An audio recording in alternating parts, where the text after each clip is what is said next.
Mindset Mentor segment. We kick off every Smart Chiropractor show with the Mindset Mentor segment because it is that important. It sets the stage for everything you do on the how, because it starts with why. Jason, today we're going to be doing our review of Unlimited by Dr. Joe Dispenza. I view him as the king of opportunity, showcasing what's possible. I know you have done deep study on his work when you went through and you've learned and discovered different aspects of really personal development, I want to say, ultimately within Dr. Joe Dispenza's work, and specifically Unlimited. What have you learned? Well, for those that don't know, I'm a big fan of Dr. Joe Dispenza. He is a chiropractor who graduated Life University, right on Life U. And I consider him a friend. I've met him on multiple occasions. We've had, several good conversations and connections together, chiropractor to chiropractor, over the many years past. Recently, just to give you sort of some personal insight, I was on a trip, and on the trip, a friend of mine was talking about Joe's work, and it just so happened to be the day that Joe's next event was opening up, and just so happened, if you believe in coincidence or synchronicity or whatever you call this magic of life, you have your own words, and that's part of what we're going to be talking about here today. But I'm going to be sharing with you part of my journey. I did get to sign up. I found out some really interesting things that might be interesting to you as well. And part of what we want to share about here on our Mindset Mentorship this week, which is, Joe has really cracked the code on something I've sort of been, knocking on the door of as it relates to the conversation of our profession. And that is understanding how big of an idea chiropractic really is. And I've been asking myself this question when I've been presenting recently on different stages. I sort of open up by sort of setting the stage, asking the question. I'll ask you the question. If chiropractic is such a big idea, if it is so powerful in its ability to help people heal, if it has so much potential to maybe even transform the way people think about health and healthcare, and perhaps, as some of us might believe, in fact, not just integrate into the healthcare system, but potentially can disrupt and transform our healthcare system altogether. Now, the pharmaceutical industry might not be huge fans of that. The entire economy might not be huge fans of that, because roughly 17, maybe even more percent of every dollar in the United States goes towards what we call healthcare, which is really sick care. And that's part of the problem. And that's part of what I am so inspired about what Dr. Joe Dispenza is doing. And to sort of, I guess, cut to the point, one of the things I've been saying for a long time about this profession, and I am one, so I give myself permission to be critical of us as a collective group. It's the only way we grow, is to self-analyze, not just congratulate ourselves for how wonderful we are, which we are, but also to be self-aware enough as a collective profession to understand both our strengths and our weaknesses. And one of the weaknesses, I believe, that we have had as a general mindset is the belief, is the mindset, something we've all been taught, that you've got to educate people about chiropractic. And that's something that was sort of drilled into my head by my mentors, my teachers, practice management gurus, that the way you build your practice is to educate people about what chiropractic is. And I did that for many years in my practice, and it was, I'll say, mildly successful. But what I found over the years is that people already have a prejudice, a prejudgment about the word chiropractic and how they define what chiropractic is. And one of the challenges we face as a profession, and we could go on for hours on this one topic, we won't, but you may want to think about this and start exploring what it means to you. And that is the conversation around the fact that we're all claiming the title chiropractor, while simultaneously most of us do something very different than each other.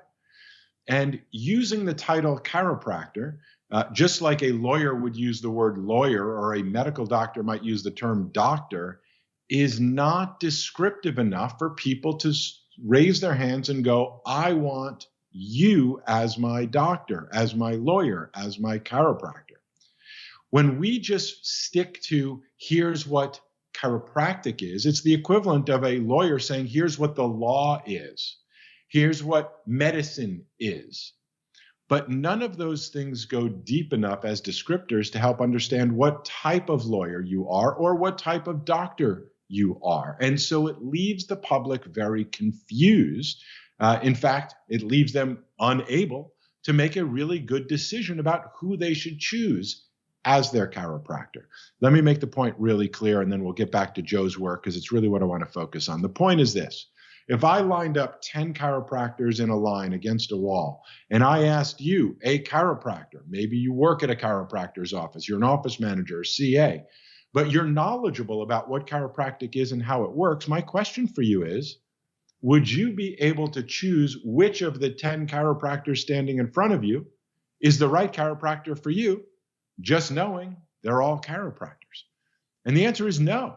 You don't have enough information. Now, you may choose them because they're close. You may choose them because you think they're attractive. You may choose them because you recognize them from your church or school or some other way you've got some other affiliation with them. But there's not enough information for you to choose which chiropractor because you don't know what type of practice they have. You don't know if they take insurance, don't take insurance. You don't even know if they adjust or don't adjust. You don't know if they recommend short care plan recommendations or long-term care plan recommendations.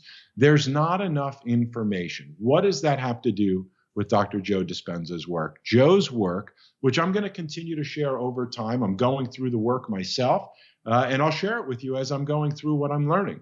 But the number one thing I want to bring up today starts with Joe's title, Unlimited. And what Joe has done a masterful job at, and I want to encourage you, we'll put the link in the show notes somewhere. I want to encourage you to study his work, both for whatever personal benefit you want to get from it, and I believe you will. But for this specific point, I want to use Joe's work as an example of how to share what I'll refer to as the chiropractic story, just so you know what I'm talking about.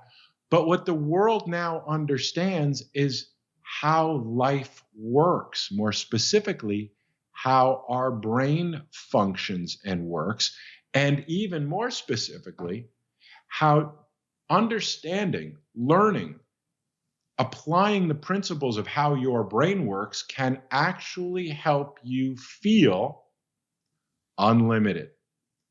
And Joe has done an amazing job, in my opinion, perhaps the best job of anyone I've ever seen in our entire profession, articulating what we call the chiropractic story without ever using the word or term chiropractic once. Now, some people are critical of that. Well, how is he in that position and he doesn't include chiropractic as part of his teaching? I'm going to just sort of suggest just the opposite. Part of what I learned and am so impressed about Joe's work is the fact that when I actually went to go sign up for his $2,000 week-long program, some of you may think that's a lot, some of you may think that's not a lot, but when I went to go sign up for his $2,000 program, I quickly learned that there were roughly over 1,000 people or so that were waiting to sign up, and he sold out his week-long event at $2,000 a head in, I believe, about 5 minutes or less. So Joe has found a way to not have to worry about needing more new patients. He's found a way, or needing new clients in this case. He has found a way to build up such gratitude and appreciation and demand for what it is that he does that he doesn't need a marketing or advertising company to help him get more new ones. And that's what I think we should all be sort of taking some notes on, is understanding very specifically that what Joe has done is learned how to share his unique expression, his unique talent, and his passion for wanting to help people understand how they can live an unlimited life. And included in that unlimited life, of course, is the ability to self-heal through all types of conditions or concerns. In fact, one of the most important distinctions, you may want to write this down and use this as a learning moment, is that what Joe does so beautifully, so elegantly, so perfectly, if I may say, is that he doesn't teach people what to think. He's teaching people how to think. And I wanted to make that one distinction in terms of how you present yourself to the public, whether that's digitally on social media, whether that's what you're teaching people through your emails, what you're teaching people through your in-office videos, through your workshops, podcasts, whatever you might be doing to hopefully teach and invite consistently. You're not just limiting yourself to, I'll just call it the way I see it, the extremely lazy approach to simply do what we were all taught decades ago when people had financial aid, which was health insurance that covered most of their care. You didn't have to be creative to explain to people to build demand for what you do when they had good health insurance, right? Oh, you're a chiropractor. I have chiropractic benefits. You provide chiropractic care. Well, I get reimbursed, or you can get reimbursed for chiropractic care. That all made sense back then. In today's world, where people actually have to consider, do I have the time to go to the chiropractor? My deductible is thousands of dollars if I even have any coverage whatsoever for chiropractic care. The value proposition is very different today than it's ever been before in the past. And if you are the kind of chiropractor like I am, that knows that chiropractic care is much more valuable than just the temporary relief of symptoms, while some third party is willing to reimburse for that care. Not that there's anything wrong with that. I'm saying there's more to it than just that. Then you probably have found yourself in the cycle, I dare say addiction, of always needing new patients every month, with the added frustration that people just don't understand what we do. Year after year, decade after decade, if you've been doing this long enough.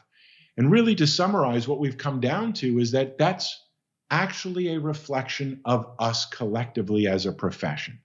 If you look at the collective message that we put out as a profession, you would have to ask yourself, how would people ever understand what it is that we really do based on the messaging we put out?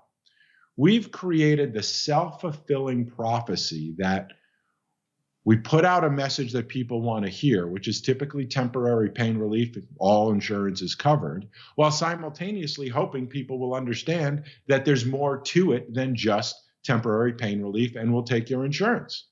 But yet, where and when is anyone collectively, group, organization, association, going to set the record straight and actually share with people what it is, not that we do, but that you do, so that people can choose you as their chiropractor, not just choose chiropractic as a profession?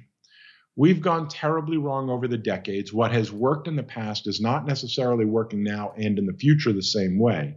And we'll continue in these mentorship, these mindset segments to really explore your mindset. And so my summary for today, as we close up, Jeff, I'll ask you for your feedback as well, is that we really are stuck in this revolving door paradigm, this, cause and effect and cause cycle, that people don't know how to choose you as their chiropractor. And the reason is because we're not individually sharing our unique story articulately and clear enough for people to really understand what it is that they get out of it. So just as an example, Dr. Joe Dispenza does not refer to himself, he does not promote himself as a chiropractor. He refers to himself as an expert in neurology, in neuroscience, in quantum physics, in psychoneuroimmunology, in epigenetics. Now, you may go, well, yeah, I've studied those things. Bruce Lipton used to teach, for example, at Life West, he used to teach at my practice to the people in my practice for lay lectures decades ago.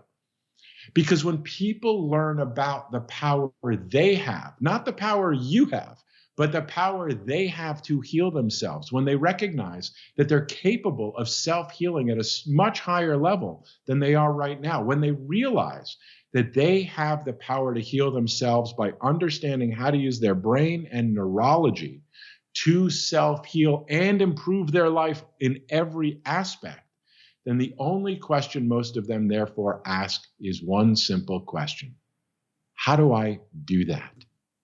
And if your explanation for that is to help them understand lifestyle choices, way of thinking of health as a healthy lifestyle, not just an event to react to symptoms after they occur. And if you provide adjustments that help clear the neurology, and you help them with intentions and understand the impact of psychoneuroimmunology. They're just the scientific terms of what most of us chiropractors believe and understand and live by ourselves. If we start getting more creative with the use of language and stop just referring to what I call training wheels on the bicycle. I'm a chiropractor. I provide chiropractic adjustments. I went to chiropractic school. Do you have any chiropractic benefits?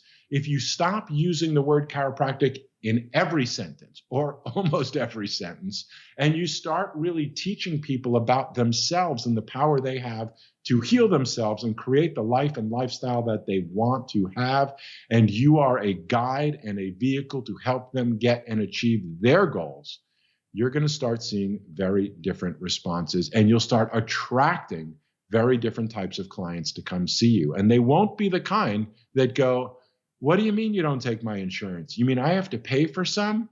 How many is it going to be, and how quickly can you get me out of here? Because this pain is just irritating me, and I don't have time or energy to deal with any of your nonsense." And certainly do not do what I've heard so many chiropractors do, which is try to talk me into staying around for a long time. I'm sure most chiropractors love those types of people coming into their practice. If you'll start presenting yourself differently and teaching people how unlimited they are, or how supernatural they are, as he refers to it, you probably will start seeing a different type of person come to you, much more curious, much more open, much more willing to invest in their future, and much more satisfying and gratifying for you to want to work with, both in the short term and in the long term. Jeff, I hardly scratched the surface on the notes I took, but I know I wanted to get at least one major point across. It's one of the points you and I have been teaching for quite a while now, and it's really the inspiration behind why we do what we do with the Smart Chiropractor. Is if you believe that the way to attract your ideal audience is to teach and invite consistently, and that is what we believe, then you start asking yourself new questions. What should I be teaching? Who should I be teaching? What do I love to teach? And how do I make it sort of easy and reproducible so I can be passionate about it? And most importantly, people can actually appreciate it and want it. Jeff, I've been sharing some of this with you. I know you started watching some of the videos as well. What are some of your takeaways in our final moments of our mindset mentorship segment? Jason, that was a powerful kickoff to today's Smart Chiropractor Show. My big takeaway is what you described around languaging. So many chiropractors out there, chiropractic practice, chiropractic adjustments, chiropractic school, and it's not a patient-centric approach. With the patient-centric approach is highlighting the benefits, and that's one of the things I take away. One of the items I take away from what I call the king of possibilities, Dr. Joe Dispenza, is utilizing language that is focused on the benefits that your patient, your client, the individual coming into your practice can receive, as opposed to the features of what you are and what you do. And the more that you're in tune with the benefits you provide, the more you'll be speaking the language, regardless of the exact words you utilize, of the individuals coming into your practice. So I'm excited to go through the next few weeks. I know we have a lot to dig into on this topic. This has been a fantastic introduction to it. Thank you so much. And docs watching and listening, stay tuned to the Smart Chiropractor Show in the coming weeks as we continue to dive deeper into this work, because I know there are so many of you out there that maybe you've heard these names in the past, maybe you've sort of circled around a little bit, but this is going to be powerful information for you to be able to not only understand and be exposed to, but also to implement in your practice and your life. So Jason, thanks so much for diving in, for setting the stage for so many docs out there. Hey, if you like that video, be sure to subscribe to the Smart Chiropractor. We are posting videos on how you can market your chiropractic practice in a way that teach and invites consistently. We have found that is the magic formula to big time growth. So if you like this video, be sure to comment down below, smash that subscribe button, or visit us at thesmartchiropractor.com.